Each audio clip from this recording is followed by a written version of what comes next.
নমস্কার, সকলকে জানাই কালী পুজোর অনেক অনেক শুভেচ্ছা। শুভ দীপাবলি সবাইকে। আর এখন আমরা রয়েছি কালী পুজো দেখতে বহরমপুরে।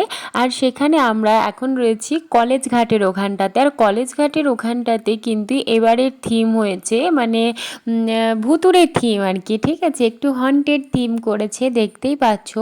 আর ওখানে আসার পরে আমরা প্রথমেই কিন্তু মানে আসার দিক থেকে দেখতেই পাচ্ছ এই সাইডে কিন্তু ওই যে ভুতুরে যে থিমটা সেটা করেছে, সেটা তোমাদেরকে আগে একটু দেখিয়ে দিই, কারণ জায়গাটা কিন্তু প্রচুর ভিড় রয়েছে।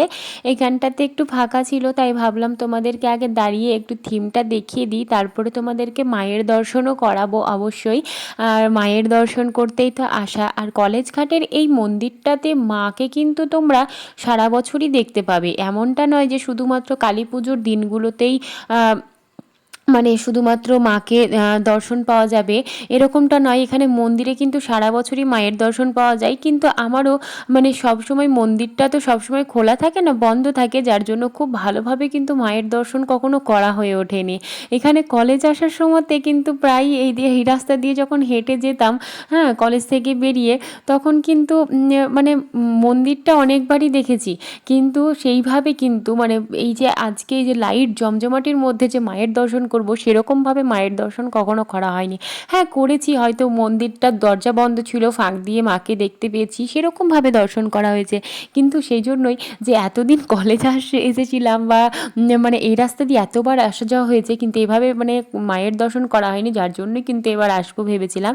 তো তোমাদেরকে ভুতুরে থিম একটু দেখিয়ে দিলাম, কীরকম লেগেছে তোমাদের। অনেকগুলোই কিন্তু ভূত করেছিল, গাছের ডালে বসেছিল, তারপরে পাঁচিলের ওদিকে এদিকে অনেক কিছুই ছিল, তোমাদেরকে তো ওই নিয়ে কথা বলাই হলো না।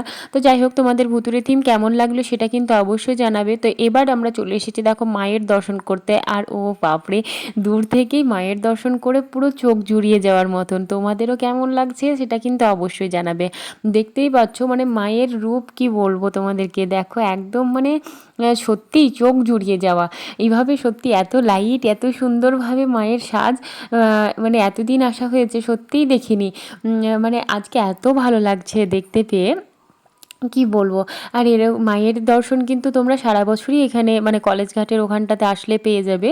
বললাম তো, যেটা মন্দির মানে সেই নতুন করে প্রতিমা যে তৈরি করা বা তারপরে কিন্তু বিসর্জন হয়ে যাওয়া, সেরকমটা তো নয়। তো মায়ের দর্শন কিন্তু তোমরা অবশ্যই পেয়ে যাবে। তো কেমন লাগলো তোমাদের এখানকার মায়ের দর্শন সেটা কিন্তু অবশ্যই জানাবে, জানাতে ভুলবে না। আর সবাইকে আরও একবারও দীপাবলির কিন্তু অনেক অনেক শুভেচ্ছা। আর এই যে দেখো এদিক থেকেও থিমটা তোমাদেরকে একটু দেখিয়ে দিলাম, দেখতেই পাচ্ছ কতগুলো ভূত করেছে এখানটাতে। তো যারা বাচ্চা রয়েছে না, তাদের কিন্তু দেখতে বেশ মানে মজাই লাগছে। আমাদের তো একটু সেই কী বলবো, যেহেতু বুঝতে পারছি যে এগুলো তো আসল ভূত না, ওরা তো আর বুঝছে না, ওদের বেশ কিন্তু দেখছি চারপাশে বেশ চিৎকার চেঁচামেচি মানে বাচ্চাগুলো বেশ কিন্তু করছে। আর ওই যে দেখো গাছের ডালেও কিন্তু বসে আছে। আর তারপরে কলেজ ঘাটে ঠাকুরটা দেখার পরে আমরা রাস্তা দিয়ে আসছিলাম, রাস্তা দিয়ে আস্তে আস্তেও কিন্তু মন্দিরে মানে অনেক মন্দিরেই আর কি কিন্তু ছোট ছোট অনেক ঠাকুরই হয়েছে।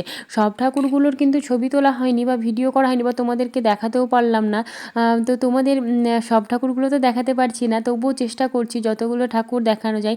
আর এদিকেও গঙ্গার ধারের এদিকটাতে কিন্তু এই মন্দিরটা বেশ হয়েছে খুব সুন্দর, নতুনই মন্দিরটা তৈরি হলো। আর এখানটাতেও দেখো পরপর কিন্তু বেশ দুটো ঠাকুর হয়েছে, দেখতেই পাচ্ছ। আর কি নাচ বাপরে এখানটাতে, মানে গান এত জোরে জোরে বাজছে ওখানে, মানে আসা যাচ্ছে না।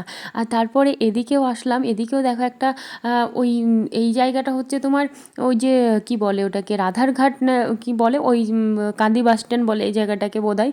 ওই রাধারঘাটের ওখানটাতে করে হ্যাঁ, ওই মন্দিরটাতে, এখানটাতেও দেখো বেশ মন্দিরটা কিন্তু খুব সুন্দর করে সাজিয়েছে।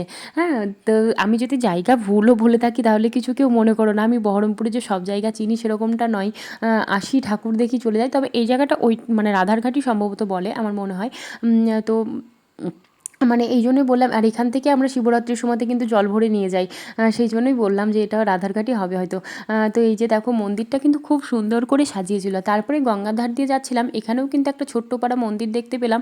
আর এখানে তো ওরে বাপরে এত মানে নাচ চলছে, মানে শুধু নাচ নয় মানে মাতাল নাচ চলছে আর কি, যার জন্য বেশিক্ষণ তো দাঁড়াতে পারলাম না, জাস্ট ঠাকুরটা দেখেই কিন্তু চলে আসলাম আর কি। তো তোমরা কোন ঠাকুরটা কিন্তু দেখতে ভালো লাগলো? আর ঠাকুর কি বলো তো, সব ঠাকুরগুলোই কিন্তু খুব সুন্দর হয়েছে, তোমরা একটা ছেড়ে একটাকে বলতেই পারবে না, তাই না? এখানেও দেখো বেশ খুব সুন্দর করে ছোট্টর ওপর পুজো হলেও খুব সুন্দর করে সাজিয়েছে। তো আবার পরবর্তী ভিডিওতে কিন্তু বিষ্ণুপুর কালীবাড়ির ভিডিও রয়েছে, তোমরা দেখতে থাকো এই ভিডিওতে এই পর্যন্তই।